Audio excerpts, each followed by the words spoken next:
Those people who think they know everything are of great annoyance to those of us who do.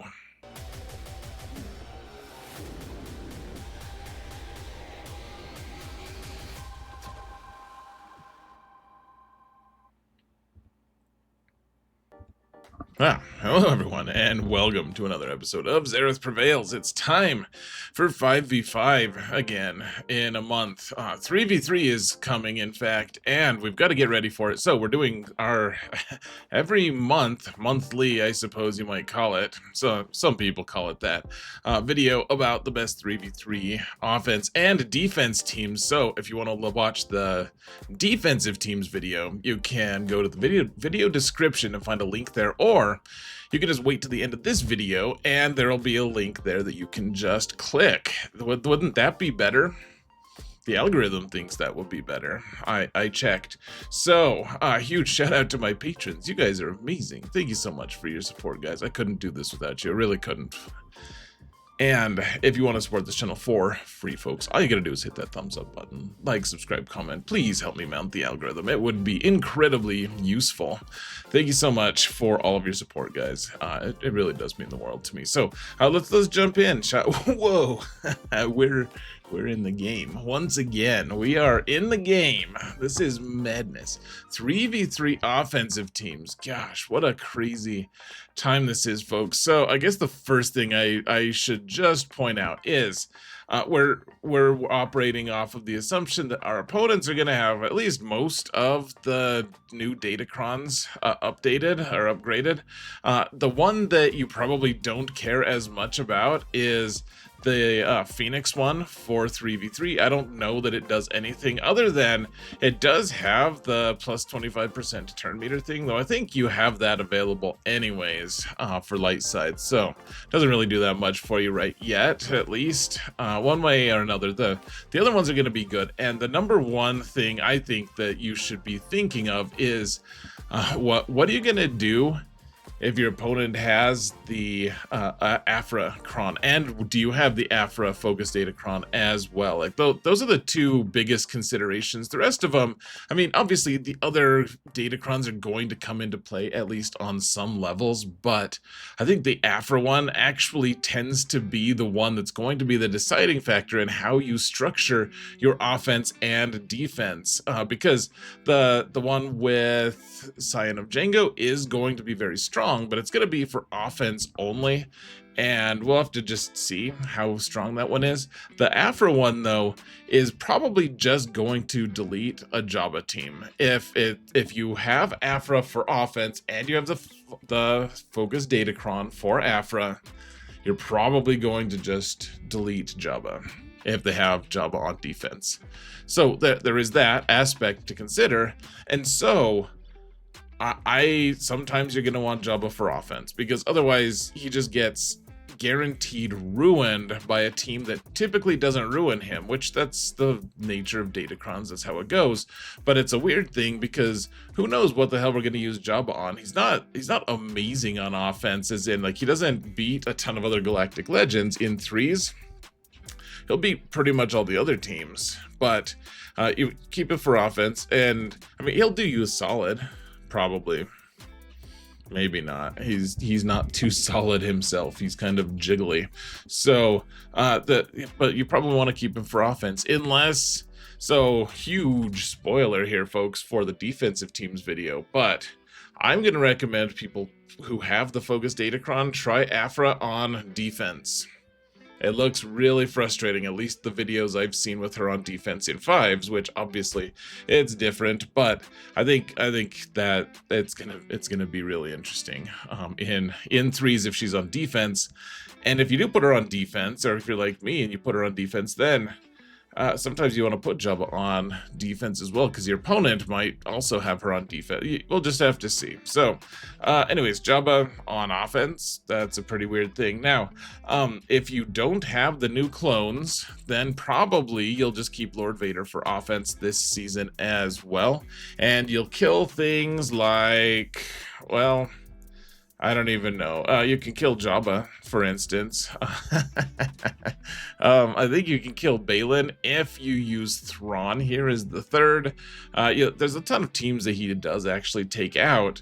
And then, of course, it's just a waiting room for once you finally get the 2 new clones, it's going to be pretty good, right? It's just going to be a really good team. Probably just put it on defense, let your opponent sweat that out. But if you don't, then Lord Vader's up to his old shenanigans of not being that good usually about things. So Lord Vader, he does okay on offense. He has a few good counters. Taking out Balin is honestly that's a decent calling for him, at least if you put Thrawn there, or like I said, Jabba. Yeah, he doesn't have the Piet Kron to go with him and add Piet as the third, and Piet did kind of add to the win percentage. So unfortunate, but we just gotta work around it, right? So otherwise, let's see, we've got Jedi Master Luke, which I've put on defense for a long time, but we don't have Watt available this season because Watt is actually going to hang out with Dooku, because Dooku and Trench and Watt seems like they're going to be pretty decent, in which case Jedi Master Luke is going to be pretty good on offense. Now, this is going to be an interesting season in the sense that I think it's going to be fairly efficiency oriented. Like, there's going to be a lot of teams that we can put on defense that can do okay, but we can't really rely on any of the teams to really be strong on defense. And so Jedi Master Luke, he's just going to play into that. He's just going to go in and, I mean, he's not nearly as good in 3s as he is in 5s. And he's not like a magic in 5s even. So it'll be interesting to see if we can even find a use for him. But maybe he'll be the counter that we need against Afra. Who knows, guys? Probably not. But don't count on killing Galactic Legends with him. Kill things like Malgus. I'm not impressed either, guys. But putting him on defense is an even worse proposition, so there it is. Leia's going to be interesting just in the sense that you do have a Rebel fighter, Kron, that you can add to the team.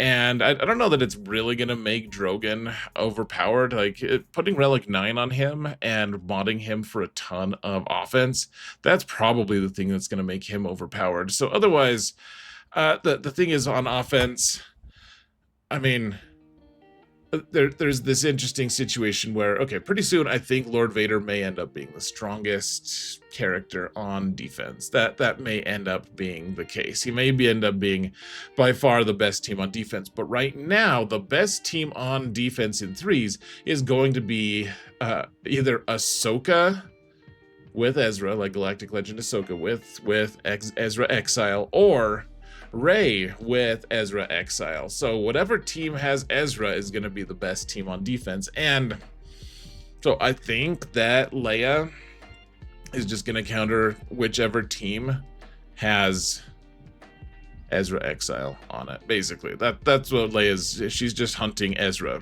The great hunt for Ezra. Like, you guys thought that Thrawn was looking for Ezra. Leia is looking for him even more. Ironic. I don't know how that's ironic, but it is. I'm sure of it. Okay, so depending on what your opponent has on their Ahsoka team, and honestly, now that Fulcrum's gone, you might just be able to take out most versions of Ahsoka with, say, the Eternal Emperor with Bane. If you don't want to do that, then you can use, say, the Eternal Emperor with his buddies, his babysitters, or even without them, depending on what you're facing. If you're facing a General Skywalker team, he can just get a quick 58 without that. Otherwise, maybe he needs his babysitters, maybe not. You guys know the drill with Sith Eternal. He doesn't counter anything new. He does, if you want to get him a Kron, it does let him disallow revives, which is an interesting idea for him, I guess, but he already disallows revives anyways. So anyways, he's gonna be good killing some Ahsoka teams, or just putzing around trying to find something of value to kill. Obviously, he's not good on defense ever for any reason, so don't even consider it. If you don't need Bane to go with, say, the Eternal Emperor, you could always do Bane, use Bane on his own. And remember, he can actually, if you use Sith Empire Trooper, you have a pretty decent win rate against even Leia. He's going to be taking out Balin quite a bit. If there's Inquisition, you could do that, though you might be getting baited into doing that. If someone puts Inquisition down, then they might have Balin in the back or something. But for the most part, Bane just counters all the things. It doesn't kill the new Ahsoka unless he's with, say, the Eternal Emperor.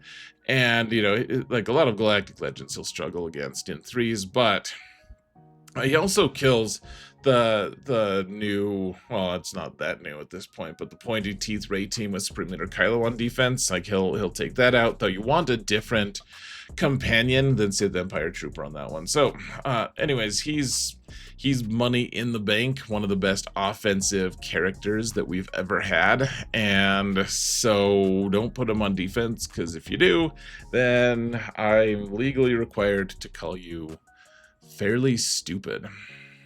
I'm not even like, that's not a choice. I'm legally required to do that. I checked. It's in the book.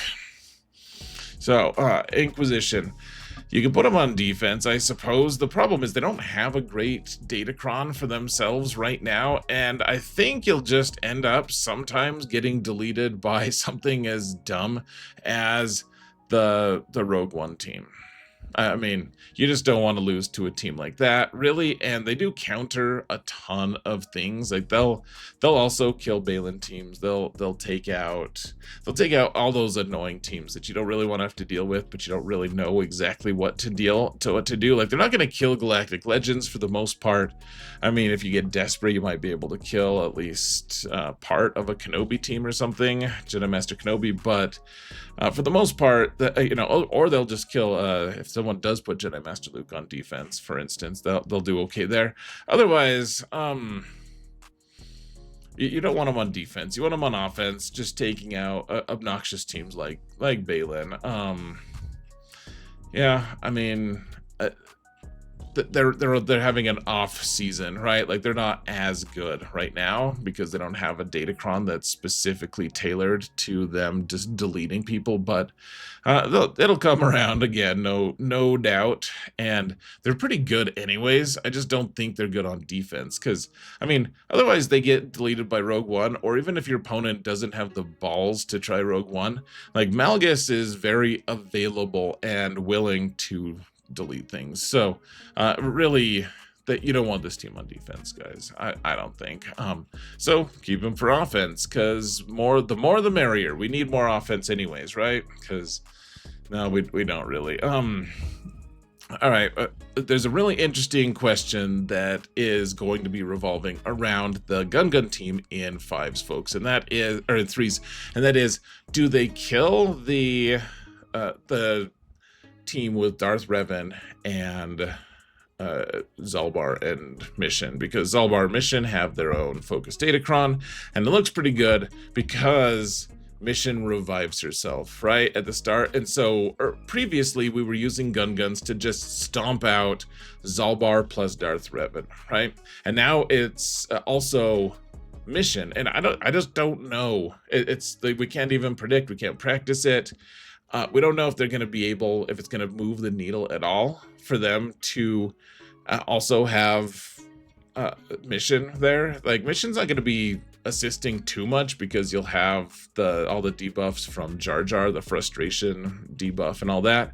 So I just, but on the other hand, the Datacron is pretty bonkers good, and with Mission there as well. So we're not sure. Otherwise, I mean, remember, we still have all of those Scoundrel or those Smuggler Crons that are going to give people 100% evasion, which we'll talk.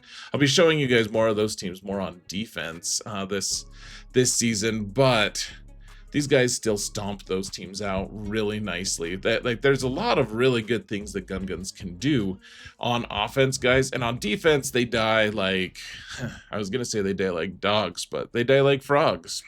They're not that great or that bad on defense, but honestly, guys, for the challenges that are presented this season, I do think that you're gonna typically want the guns on offense. And honestly, Tarpals is the better choice typically as the third member instead of the Phalanx. The Phalanx puts the fail in Phalanx.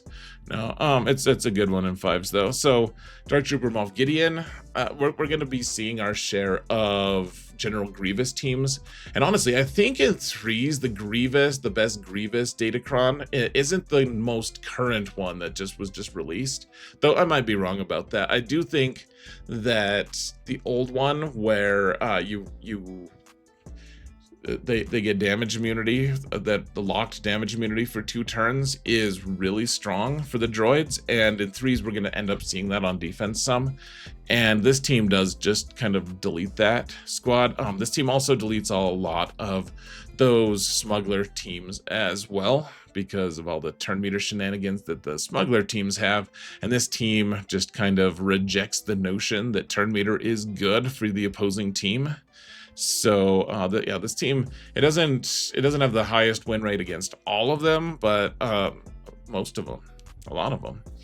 We also have the Traya squad, which, I mean, you could put it on defense, I guess. It's just such a helpful tool in 3s. It's so challenging to not put it on defense. I mean, it's gonna kill all the stuff that normally it normally does. I mean, this is one of the reasons you don't want to put guns down, because Traya's squad just deletes it.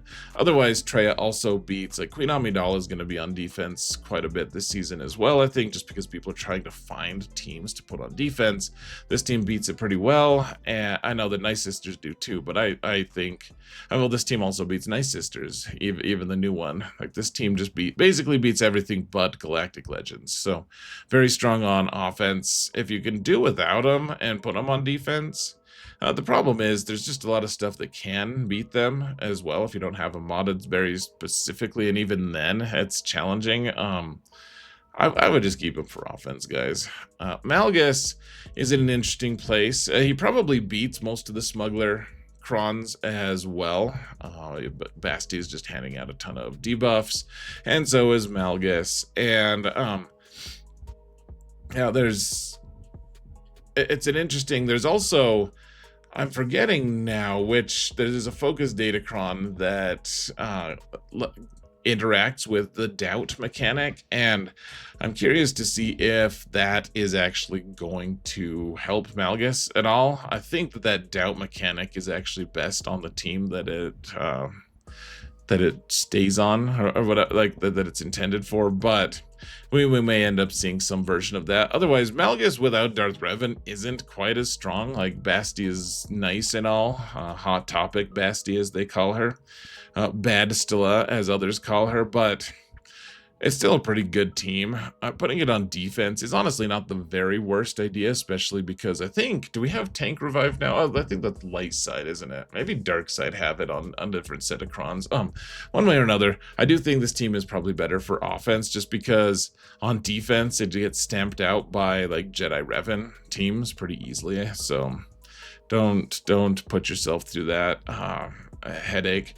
Raddus is also somewhat interesting just because you have a Rebel Fighter Datacron, but the Rebel Fighter Datacrons aren't amazing this time around, and so it's not going to be a world beater. I do think people are going to put a lot of Inquisition on defense this season, and this team, I think, typically, if you have bays on the team, you're going to be able to beat those Inquisition teams. I mean, I did it a lot in 5v5 actually last season when we didn't have the Rebel Fighter Cron, though I guess we didn't just have a Rebel Cron. One way or another, though, Inquisition, it's a great target. People just like putting Imperial teams on defense, so they're going to put Dark Trooper Moff Gideon on defense. You can beat that. You can beat the Iden squads. Tons of teams you can beat here. I'm not worried about finding good targets for Raddus, and if not, like, he's not the linchpin of our offensive plan anyways. He also does have a pretty decent success rate against Grievous squads as well, even with the new Cron. A season-old Cron at this point. Let's see, so Seer, Malakos, and Starkiller. This is pretty standard at this point, guys. If you can find a way to keep Starkiller on Emperor Palpatine Mara Jade squad, that's great. But otherwise, Seer, Malakos, and Starkiller, that's the new Rey. beating team. Unfortunate that that's what it's come to. I realize that it's a wealth of Omicrons on one team, and that does hurt. I feel you on that. It's just, I think we're gonna need to do it anyways, so get used to it. This has been standard for almost a year at this point, folks. The Ray teams have just escalated in their strength, and Starkiller doesn't lose anything at all for joining Seer Malakos in 3s. In 5s, if he joins the Seer Malakos team, then he loses things because he doesn't have a Sith or a Jedi on the team, but he doesn't lose that in 3s because he's only required to have 2 of his 4 requirements. So Seer and Malakos meet those, and this is a very strong team, even without a specifically UFU related Datacron. Let's see, Bo-Katan. Bo-Katan is really interesting. It seems like she's not, I mean, it used to be she just went and killed Lord Vader whenever she saw him. It looks like they're going to shut that down with the new clones, but she'll be on that duty a little bit this season anyways. And otherwise, the big thing that you want to look out for, guys, is if your opponent puts Ezra with Rey, and then they put Ahsoka on defense, Bo-Katan just beats all the versions of Ahsoka that don't have Ezra. If they have Ezra, then it's like a 33% win rate. So Ezra shuts Bo-Katan down, but otherwise Bo-Katan just deletes that Ahsoka team. So we're gonna, and you're gonna see that in the first week at least. People are gonna try to put both teams on defense. Put Rey with Ezra, and Ahsoka will be with a couple of her buddies, and Bo-Katan will just feast, at least for the first week or two. Okay, Boba Fett with Fennec. I think it's just going to be a 2-man killing spree. I think they're just going to delete all the things. It's going to be really interesting. With their Datacron, they get a lot of really cool buffs. And it does look like they're going to be able to beat a couple of Galactic Legends. So we'll have to see exactly what they're going to do. But you can't put just the 2 of them on defense. It's like trying to put Wampa on defense or something. So yeah, I'm very interested to see where we're going to be able to push this team. Definitely an all-offense team, though. So stay tuned on that one. CLS, I just don't think he's going to be good on defense. So keep him on offense and then never use him, because we probably won't have a good counter using him. If your opponent puts Enoch with the 2 zombie troopers on defense, Bosk Lead actually just deletes them sometimes, at least. It depends on how good their relics are versus yours, but this team beat them for me most of the time last season, especially on my alts, because people don't mod things as well in Kyber 2 or Kyber 3. That was last 3v3. I think in 5v5 you find a different squad. Bosk probably can't take the heat. Wampa is I wish Wampa got a cool Datacron one day, folks. Wouldn't that be neat? Let's see, give us like a focus Datacron for Wampa, please, and make it so that you can just like add characters to his team or something. That would be awesome. Temporarily have Wampa join like Sith teams or something. That would just be cool. Okay, so Jedi Revan and company, if you see like the Finn Vinzori squads, this team does pretty well, especially with Mace. Mace denies them their stealth, so you can target who you want. And this is actually the team that a streamer, Vexatron, a lot of you guys will know who he is. When I faced him in GAC last 3v3, he used this on my Finn Finzori team, this exact squad, and got max banners. It's pretty good, and it's pretty cheap as well. Let's see, troopers are probably not going to do anything, but I thought I'd add them just for fun. Enoch and his zombie troopers, they kill the smuggler teams pretty well as well. Not all of them, but a lot of them. The Padme squad with a couple of the Togrutas. I mean, is it really going to move the needle that much? I don't really know, but I'm just throwing teams on here, guys.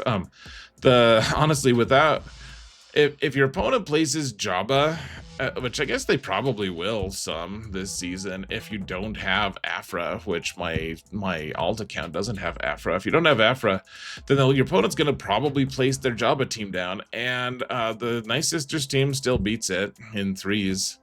So go do that. I suppose Darth Sidious has a new Datacron. He's going to be soloing things. Who knows what he's going to be able to solo with his Datacron. It doesn't seem like his new Datacron is good enough to kill a lot of really important stuff, but I suppose we'll find out.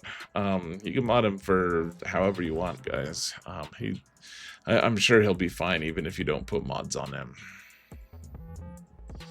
I hope it happens. I hope you follow my advice. And then we have a couple worthless teams that you'll probably never use. But Huck's lead is kind of fun. If you get desperate and you have to kill like a Star Killer team, if you have the Omicron, the fairly worthless Omicron, I might add, from the First Order TIE pilot, you can... I don't know. Don't do that, guys. Darth Talon does have an interesting Datacron, but I don't think she's going to... like be a world beater on a Palpatine squad. I just thought I'd throw that team in there just for fun to show off my Relic 8 and Omicron on her. I don't know, guys. All right, that's it. That's it for offensive teams. Let's go to defensive teams in the next video. So you should find a link to that somewhere here. And come watch live, folks. We're doing it on YouTube and Twitch. I think I'm going to try YouTube one more season and see if the numbers even out. We tried it last season and it had mixed results. So we'll probably try it one more time though. Come hang out on preferably Twitch, but YouTube also will be live, and we'll see you then, folks. Thank you all so much for watching, and remember that in all things, Zereth prevails.